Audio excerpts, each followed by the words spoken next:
मैं हूं जाफ़र उस्मान शेख। आज हम बात करेंगे पेट्रोल और डीजल की बढ़ती कीमतों के ऊपर।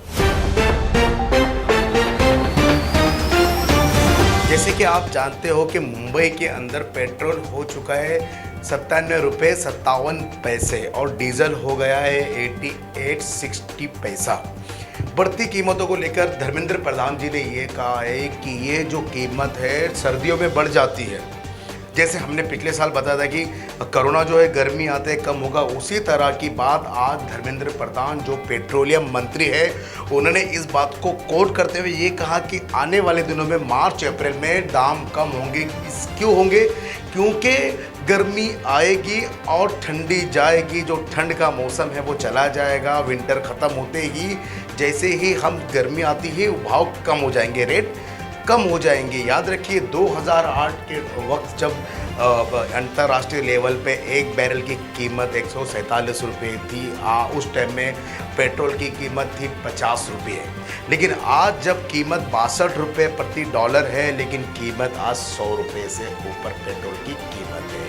ये बहुत बड़ी जानकारी है। हमारे दर्शकों को ये जानना बहुत ज़रूरी है कि आखिर हुआ क्या है, पेट्रोल इतना महंगा हुआ क्या है। लेकिन बीजेपी का कहना यह है कि पेट्रोल महंगी होने की वजह यह है कि पिछली सरकार, जो हमेशा से बीजेपी का ये कहना है कि पिछली सरकार ने बॉन्ड नहीं भरा था। बॉन्ड की जो प्रक्रिया है वो आपको मैं फिर कभी बता दूंगा। बॉन्ड जो नहीं भरा था, बॉन्ड जो होता है लेन देन का मामला होता है, वो नहीं भरा था। उन्होंने कहा था कि 1,37,000 समथिंग जो है वो बॉन्ड का पैसा बाकी था। लेकिन पिछली सरकार का जो है उनका कहना था कि नहीं 40,000 करोड़ ही बीजेपी सरकार ने भरा है, जो इंटरनेशनल लेवल पे जो बात होती है। लेकिन आज देखिए पेट्रोल की कीमत इतनी बढ़ चुकी है। लेकिन सबसे बड़ी बात यह है कि मजाकिया बात यह है कि धर्मेंद्र प्रधान जी जो है पेट्रोलियम मंत्री, वो ये कह रहे हैं कि जैसे ही गर्मी आएगी पेट्रोल के दाम और डीजल के दाम कम हो जाएंगे।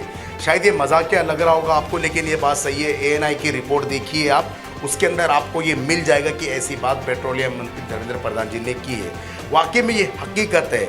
जैसे कि अब विपक्ष की बात करें, विपक्ष तो विरोध के नाम पे कोई साइकिल चला रहा है, विरोध के नाम पे कोई शेर व शायरी कर रहा है, लेकिन विरोधक दिखाई नहीं दे रहे। जैसे विरोध का जो काम होता है, विरोधक का जो काम होता है, अपोजिशन का जो काम होता है, अपोजिशन वो काम बिल्कुल नहीं कर रही है। अपोजिशन सिर्फ बैठ कर उसका तमाशा देख रही है और वो अपनी खामियां बताने के बजाय ये पिछले बार क्या हुआ था वो बता रही है। उसी तरह बीजेपी भी यही कहती है कि पुरानी जो सरकार थी, पिछली सरकार जो थी वो भी वही कर रही है।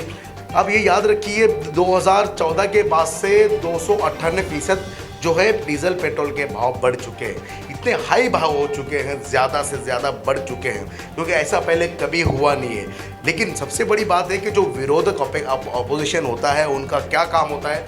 अपोजिशन का काम है कि इसके ऊपर रास्ते पर आए, इसको अलग अलग तरीके से विरोध जता रहे, लेकिन हो नहीं रहा है। अब विरोध से हम आ जाते हैं हमारे मुंबई महाराष्ट्र के ऊपर। विरोध जो है, विरोध तो बीजेपी सरकार भी कर रही है राज्य सरकार का, कि उनका कहना है कि बीजेपी सरकार जो है बजट सत्र, इस बार का जो बजट सत्र है वो कम कर दिया, इसीलिए कि सरकार से कुछ सवाल ना करे। जो शिवसेना महाअघाड़ी की सरकार है उससे कोई सवाल नहीं करे, इस तरह का तर्क बीजेपी दे रही है। व्यापार संघ के बैठक के अंदर बीजेपी ने वॉकआउट किया, लेकिन अनिल परब जो है परिवहन मंत्री, जो स्पोक पर्सन है, उनका यह कहना है कि ऑलरेडी बात हो चुकी थी। बीजेपी ने आखिर में निकल करके वॉकआउट किया। लेकिन बीजेपी का साफ साफ ये कहना है कि ये जो 4 हफ्ते का बजट सत्र होता है महाराष्ट्र का विधानसभा का, तो वो 10 दिन का कर दिया गया है। 1 मार्च से लेकर 10 मार्च तक का ये बजट सेक्शन रखा गया है। जैसे कि जो एमएनएस के जो संदीप देश पांडे हैं, उन्होंने भी सरकार पे एक इल्ज़ाम लगाया कि सरकार पिछले 2 महीनों से आंकड़े छुपा रही थी, आंकड़े दिखा नहीं रही है। अचानक ये ऐसा कैसे हो गया कि कोरोना इतना बढ़ गया, कोरोना की गिनती इतनी भारी हो चुकी है। कोरोना दिखाई दे आ रहा है कि विजय वडेट्टीवार जो है कांग्रेस के नेता है और वो मिनिस्टर है, उन्होंने भी ये कहा कि अगर ऐसी परिस्थिति रहती है इस तरह की, तो हमें सिनेमा हॉल सारे बंद करने पड़ेंगे, रेलवे की कटौती करनी पड़ेगी। कहीं ना कहीं फिर से लॉकडाउन जैसे मामले पैदा होने चालू हो चुके हैं। इसके ऊपर जो मयूरी पेडनेकर है, जो मेयर है मुंबई की, उन्होंने वारंबार ये बताया कि मास्क लगाए, सोशल डिस्टेंसिंग का पालन करें। अगर नहीं करते हो तो ये हमें लॉकडाउन जैसी परिस्थिति आएगी और आ भी सकती है और आ रही है।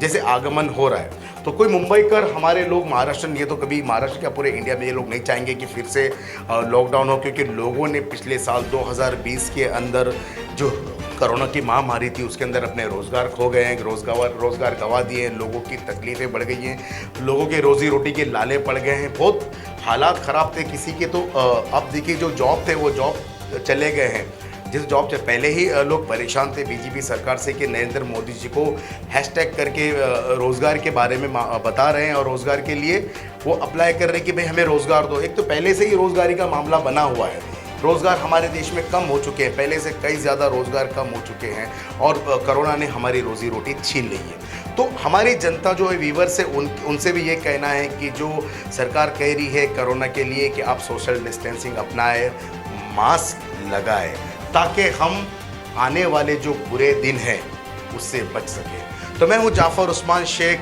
द अखबार न्यूज़ से।